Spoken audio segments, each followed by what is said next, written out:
자, 우리가 하나님의 소리를 듣기를 원합니다. 오늘도 주님 앞에 우리가 다시 한번 마음을 열어서 하나님이 말씀하시는 그 말씀이 들리도록 우리의 심령을 다시 한번 주님 앞에 모으며 주님께서 약속하신 하나님의 그 위로부터 내리는 축복을 저희들이 마음껏 누리며 살아가는 우리 한 사람 한 사람 가정과 그리고 교회 되기를 간절히 소원하며 주님 앞에 나가는 이 자리 될 수 있기를 바라겠습니다. 기도하시겠습니다. 아버지 하나님 주님, 오늘도 아버지 하나님 저희들에게 아버지 하나님의 주시는 아버지 하나님 복된 말씀으로 저희들을 보이게 하시고 하나님의 이 복된 말씀을 통하여 다시 한번 회복되는 놀라운 복의 자리가 될 수 있도록 이 자리를 축복하시고 함께하여 주시옵소서. 주님 저희들이 말씀을 받기를 원합니다. 하나님의 말씀을 먼저 드리게 하여 주시옵소서. 주님 저희들 아버지 하나님 모든 아버지 하나님 참고하기에 두려웠던 것 아버지 하나님 또 하나님 복잡했던 것 아버지 하나님 저희를 아버지 하나님 주님께서 잔잔케 하시고 하나님의 생명의 말씀이 아버지 심령 가운데 이 자리에 떨어지는 놀라운 생명의 역사가 아버지 하나님 이루어질 수 있도록 축복하시고 함께하여 주시옵소서. 생명의 말씀을 통하여 다시 한번 저희들이 살아나기를 원합니다. 살리시고 인도하여 주시옵소서. 아버지 하나님 오늘 이 시간 저희들이 살아있는 하나님의 말씀을 받기를 원합니다. 주님 저희의 얼어붙은 심령에 하나님의 생명의 놀라운 역사가 일어나게 하여 주시옵소서. 주님 저희들 강팍한 마음이 주의 말씀으로 쪼개지게 하시고 하나님의 말씀으로 회복되는 귀한 아버지의 말씀의 자리 될 수 있도록 축복하여 주시옵소서. 모든 것을 주님 앞에 의탁하오며 이 모든 말씀 우리 주 예수 그리스도를 받도록 기도하여 싸움나이다. 아멘. 자, 요즘은 여름 휴가철이라서 바다로 아니면 산으로 이렇게 떠나서 바닷소리도 듣고 그리고 산에서 새소리 등등 나무 소리 이런 것들을 우리가 듣습니다. 참 이러한 시간들이 필요해요. 우리가 너무 보면은 사람들과 같이 모여 살다 보니까 어떨 때는 나무 소리도 못 들어보고 새 소리도 못 들어보고 이렇게 우리가 살아갈 때가 참 많아요. 참 자연의 이 아름다운 소리를 들을 수 있어야 하나님의 소리를 들을 수 있습니다. 자연의 소리도 우리가 듣지 못하고 각박하게 살다 보면요 하나님의 소리가 전혀 안 들립니다. 우리는 집에서 보면은 집에서 아내, 남편의 그리고 부모님 그리고 우리 자식 이런 가족들이 서로 말하는 소리를 우리가 들으면서 살아갑니다. 근데 바깥에 나가면 또 사람 소리를 또 듣는 거예요.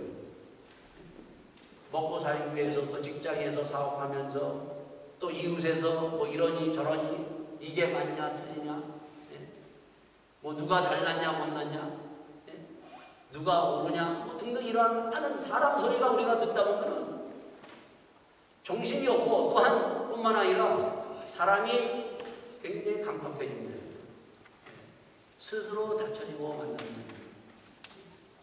그러한 가운데 그래도 일주일에 한 번 우리가 성전에 나와서 하나님 앞에 찬양의 소리를 우리가 듣고 기도의 소리를 듣고 그리고 말씀의 소리를 들으면서 우리의 강팍한 것들이 물러가면서 하나님의 주시는 물론 하나님의 음성을 들으면서 다시 한번 힘을 얻는 것입니다. 이 하나님의 소리를 듣는다는 것이 얼마나 중요한 것인가. 우리가 창세기에 보면은 믿음의 조상 아브라함이 있어요. 아브라함이 하나님의 음성을 듣고 그가 갈대아우로 바벨탑을 쌓았던 그 서로의 그냥 내가 잘났느냐 내가 더 높이 쌓느냐 하는 그 자리에서 나옵니다. 그 자리에서 나오는 이 구원의 놀라운 역사 여러분과 저도 바로 우리가 세상에서 우리가 서로 바벨탑 쌓았다가 하나님의 소리를 듣고 우리가 하나님의 구원의 그 놀라운 은총을 받아서 나온 사람들이에요. 참 이게 놀라운 일입니다. 자, 그런데 이 아브라함이 16장에 가가지고 벌어집니다. 그게 바로 뭔가 하면 사람의 소리를 다시 듣기 시작한다는 것입니다. 하나님의 소리보다 사람의 소리를 듣고 그가 움직이면서 장장 13년 동안 16장은 창세기 16장은 아브라함이 사람의 소리를 듣고 13년의 세월을 살아가는 삶을 우리에게 말씀해 주고 있습니다. 13년 동안 사람의 소리를 듣고 그의 가정은 어떻게 됐느냐? 서로 저주하고 불화가 생기고 갈등과 고통과 아픔과 상처 속에서 몸부림치면서 아브라함이 13년을 허송세월을 하고 갑니다.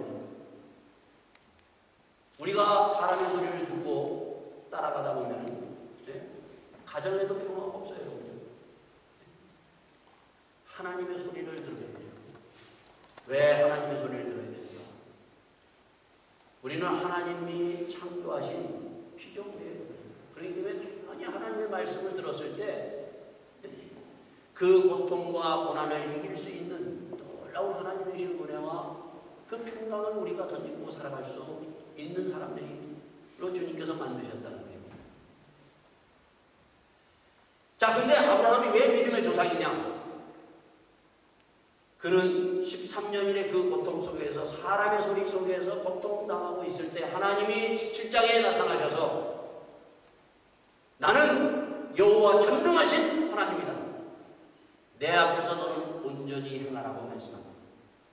그 하나님의 소리를 듣고 13년에 사람 소리 듣고 자기가 믿고 자기가 꿈꾸던 그것을 당장 바꿔서 하나님의 말씀으로 돌아갑니다. 이게 믿음의 사람이에요. 하나님께서 또 말씀하시잖아요, 여러분. 네 아들 하나밖에 없는 이삭. 정말 알 수 없는 가운데 기적으로 하나님께서 자식을 줬는데 그 자식을 이삭을 나에게 번제물로 바치라고 그랬을 때 당장 하나님의 소리를 듣고 당장 움직여요. 이러한 믿음의 사람들이 될 수 있기를 바라겠습니다. 우리가 오늘도 이 하나님의 말씀을 들으면서 이 자리에서 우리가 옮겨야 돼요.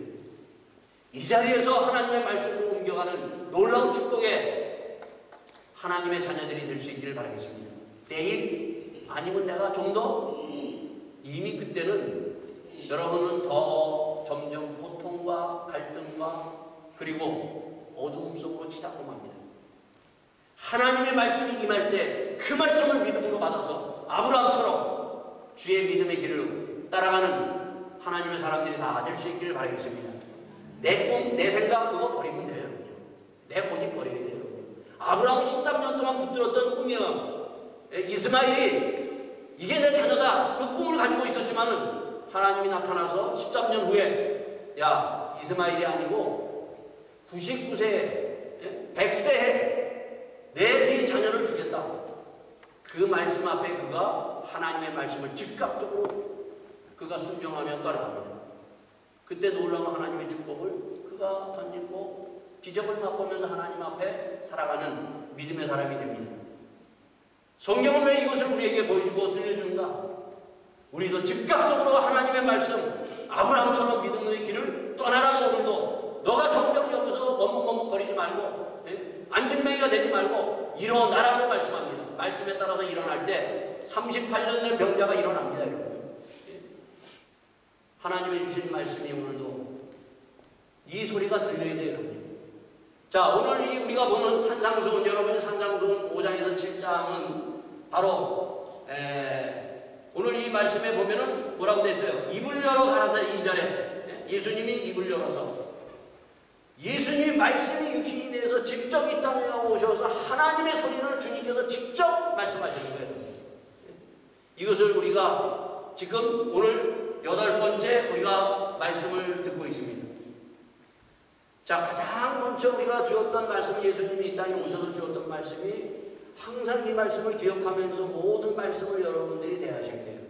처음에 입을 열어서 말씀하신 첫 번째 말씀이 뭔가 하면 바로 하나님의 나라가 가까이 왔으니 하나님의 나라입니다. 회개하고 그리고 복음을 믿으라는 것입니다. 오늘도 주의 말씀을 우리가 들으면서 하나님의 나라에 들어가는 놀라운 축복을 다 던지고, 그리고 내가 잘못된 길이 있으면 빨리 아브라함처럼 돌이키면 돼요. 그리고 복음을 믿는 겁니다. 돈을 믿는 것도 아니고 사람을 믿는 것이 아니고 복음, 예수를 믿으면서 나가는 믿음의 사람이 될 수 있기를 바라겠습니다. 자, 이 산상수훈의 처음에 주시는 첫 번째 복이 이미 우리에게 임했죠, 여러분요. 심령이 가난한 자는 복이 있나니 천국이 저희 것입니다. 하나님의 영에 붙들려야 돼요. 두 번째, 애통하는 자는 복이 있나니 위로를 받을 것이다. 오늘도 우리가 하나님 앞에 위로를 던지고 하나님 앞에 참 하나님 세상에 주지 못하는 위로가 넘치는 이 놀라운 축복을 받고 누리며 살아가는 우리 모두가 될 수 있기를 바라겠습니다. 세 번째는 온유한 자는 복이 있나니 저가 땅을 기업으로 얻을 것이다. 온유한 자가 돼야 돼요.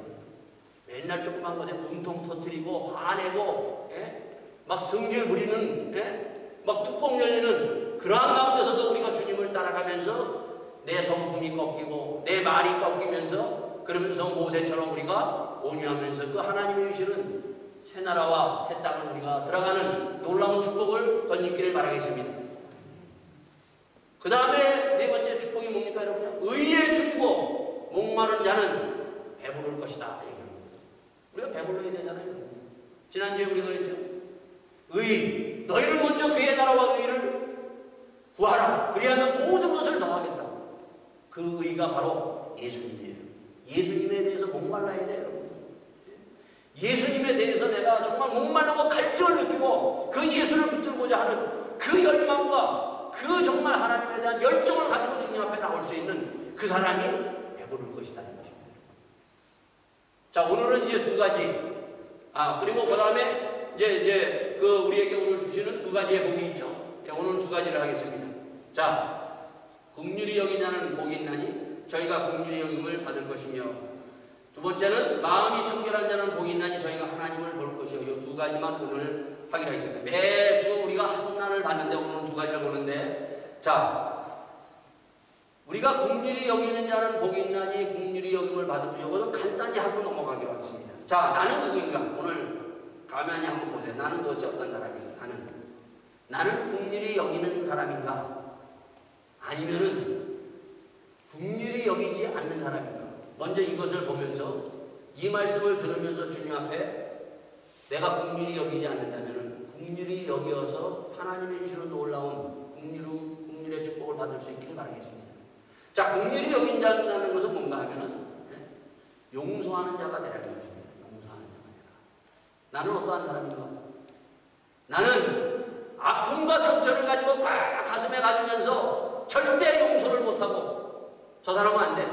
이렇게 살아가는 사람인가? 아니면은 아브라함처럼 13년이라는 그 아픔과 상처 속에서 하나님의 말씀이 임했을 때 이 하나님의 말씀을 아멘으로 받아서 용서하는 자가 되느냐?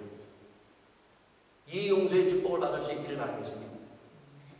항상 이 산상수훈에는 여러분요, 뭘 봐야 되는가 하면은 앞에 누가 되어 있습니까? 1절에 예수께서 무리를 보시고, 이 무리가 누구라고 그랬어요? 여러분요? 무리가? 이 무리는 이미 어떠한 사람인가 하면은 로마 사람들에 의해서 나라를 뺏기고 나라를 되찾겠다고 산에 숨어서 지금 나라를 찾겠다고 모든 것을 생명을 걸고, 가족도 때로는 버리고 애국자들이에요, 여러분요.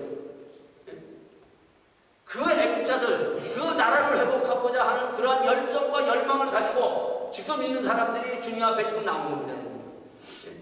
제자들은 또 어떤 사람이에요, 여러분요? 제자들은 먹고 살기 위해서 자기의 삶을 그 갈릴리 호수에다가 삶을 던진 사람들이에요. 폭풍 속에서도 먹고 살기 위해서 배를 띄워야 되는 사람이에요, 여러분. 그러다 주님께서 나를 따라오라. 내가 사람 낚는 어부가 되게 하리라.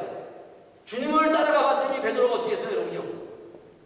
그 말씀대로 그물을 내렸더니 뛰어서 그물을 내렸더니 고기가 막 그냥 주체 없이 잡히는 거예요, 여러분. 그러니까 야, 예수님 따라가면 이거 뭐 한바탕 정말 부자 되겠구나. 예?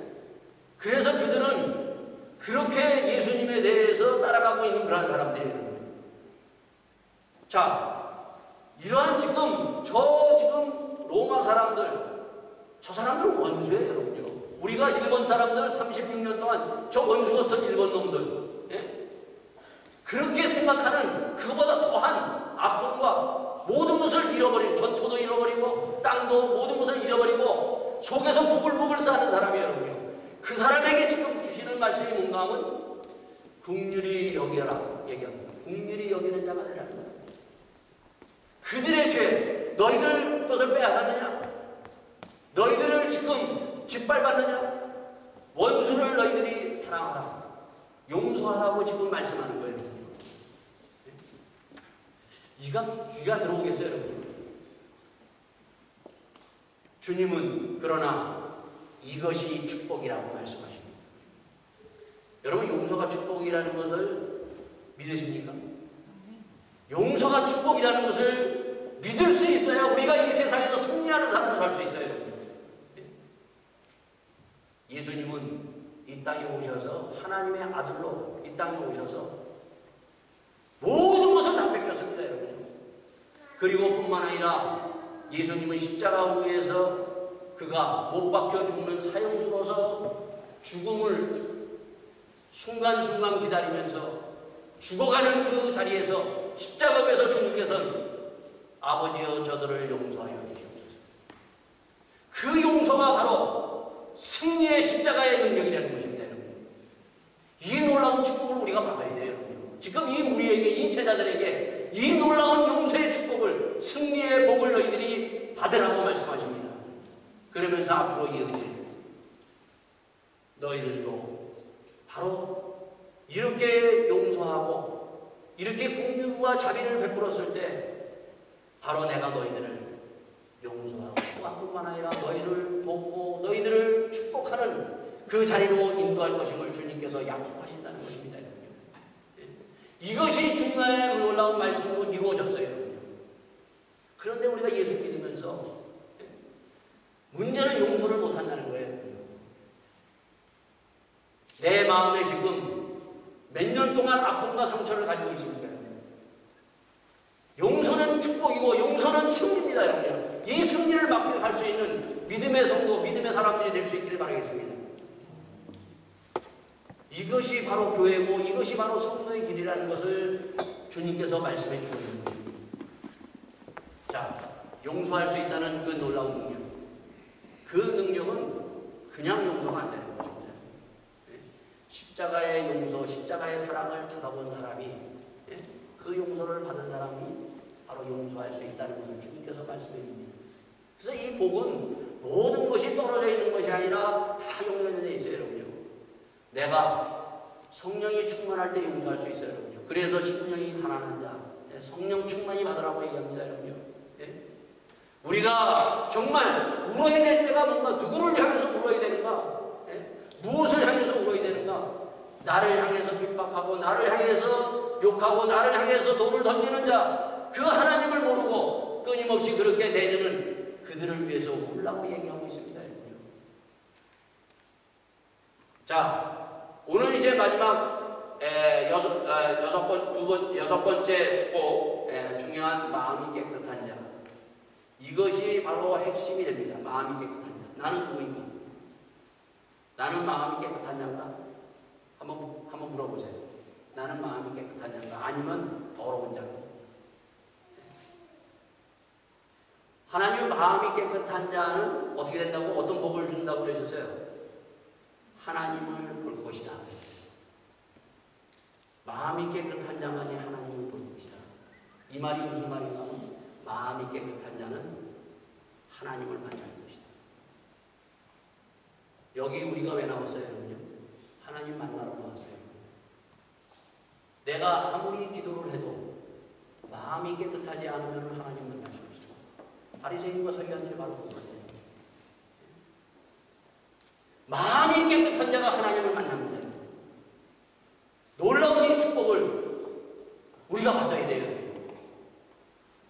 아무리 내가 나와도 열심히 나왔어. 열심히 나왔는데 기도도 열심히 했는데 하나님 못 만나는 그 기도, 하나님 못 만나는 예배 무슨 소용이 있어요, 여러분? 하나님을 만나는 놀라운 축복. 그 축복이 어디에 있는가? 마음이 깨끗한 자가 하나님을 만날 것이다. 너희들은 하나님을 만나라고 얘기합니다. 이 무리들에게, 제자들에게 너희들이 먼저 하나님을 만나라. 그래야만이 너희들이 살 것이다 얘기합니다. 자, 마음이 더러운 자와 마음이 깨끗한 자의 차이가 있습니다, 여러분. 네, 누가 마음이 깨끗한 자고 누가 마음이 더러운 자고. 네. 자, 마음이 더러운 자는 어떤 사람인가 하면 인격이 막대먹은 사람이에요. 인격이. 우리가 보죠. 사람들 보면 인격이 막된 사람. 막 그냥 막말하고 지멋대로 행하고 부모도 모르고 어른도 모르고 지멋대로 막 그냥 막 자기 마음대로 막 휘젓고 다니는 사람. 인격이 망가진 사람. 이 사람이 왜 그렇게 됐는가 하면 마음이 더럽고 마음이 망가졌기 때문에 이러한 인격자로 이러한 인격의 삶을 살아가는 것입니다. 또 한뿐만 아니라 더러운 자는 뭔가 돈이 아무리 많아도 그 돈을 추악한 대로 살아가는 사람. 마음이 더럽기 때문이에요, 여러분요. 마음이 깨끗한 사람은요, 돈이 많아도 그 돈을 제대로 쓸 줄 아는 사람이 마음이 깨끗합니다. 또 한뿐만 아니라 명예와 권력을 가져도 그 명예와 권력을 갖고 정말 아름답게 사용해서 사람을 살리는 데 사용하는 이 사람이 마음이 깨끗한 자지만 마음이 더러운 자는 그것을 갖고 남을 짓누르고 그것을 통해서 착취하고 그리고 자기를 위해서 배불리는 사람, 이러한 사람은 결국 더러운 자라고 우리에게 말씀해 주고 있습니다. 이 마음이 깨끗하다는 것이 얼마나 중요한 것인가를 오늘 말씀해 주고 있습니다. 마음이 깨끗한 자는요, 용서할 수 있습니다. 마음이 깨끗한 자는 사랑할 수 있어요. 그러나 마음이 더러우면 용서가 안 되는 거예요, 여러분. 왜 우리가 용서를 못하는가? 저 사람 용서를 못해. 사실 마음이 더럽기 때문에. 마음이 그래서 깨끗한 자가 되라고 주님께서 우리에게 말씀해 주고 있습니다. 자, 마음이 깨끗한 자가 누군가? 자, 우리가 성경에 보면 두 사람을 우리에게 소개해 주고 있습니다. 두 사람, 요셉과 다윗입니다. 자, 다윗을 하나님께서 뭐라고 얘기하는 거면 사무엘 선지자를 통해서 이제 사울의 후계자를 이스라엘에 세울 때 내가 어떠한 사람을 세울 것인가, 그 이세의 아들 중에서 어떠한 사람을 세울 것인가를 하나님께서 분명히 밝히십니다. 그게 바로 뭔가 하면 바로 나 여호와는 사람을 외모로 보지 않는다. 외모가 아름다운 그것을 보지 아니하고 중심을 보느니라. 마음을 본다는 거야. 하나님이 나의 마음을 보고 있어요, 여러분. 내 마음이 더러운지 내 마음이 깨끗한지 하나님이 보고 있다는 사실이에요. 그러면서 사무엘에게 가서 후계자를 바로 세우라고 얘기합니다. 바로 다윗이 어떻게 했어요? 다윗이 하나님께서 칭찬 중에 칭찬이 뭔가 하면 다윗은 나와 마음이 합하다. 하나님과 합해서 하나님을 만난 사람이라는 거예요. 마음이 깨끗해야만이 하나님과 만날 수 있어요, 여러분. 기도가 뭐예요, 여러분? 예배가 뭐예요, 여러분요? 우리가 마음이 깨끗해야 하나님과 만나는 놀라운 이 은혜를 덧입는 것입니다. 요셉이 보면은요, 성경 가운데 많은 사람들 가운데 보고 요셉이 가장 마음이 깨끗한 사람으로 우리에게 소개되고 있습니다. 요셉은 마음이 깨끗함으로 말미암아 그가 형제들로부터 버림을 받았습니다. 형제들로부터 죽임을 당할 거기에까지 있다가 그 형제의 마지막 그것을 통해서 애굽으로 팔려 내려갑니다. 팔려 내려갔던 그 요셉이 유혹을 받습니다. 유혹을 받았을 때 보디발의 아내 바세바의 그 보디발의 아내, 그 아내를 통해서 그 유혹을 받았을 때 그가 그 유혹을 당장 그것을 뿌리치고 나가는 그 마음이 깨끗한 자로서 우리에게 소개되고 있습니다. 뿐만 아니라 고통과 고난 속에서도 불평하지 아니하며 그 고통과 고난과 어려움 속에서도 그는 참으로 하나님의 주시는 놀라운 은혜를 그가 감당하면서 그것을 다 통과하는 놀라운 하나님의 사랑을 우리에게 보여주고 있습니다. 왜 그런가? 마음이 깨끗하기 때문입니다. 고통과 고난 속에서도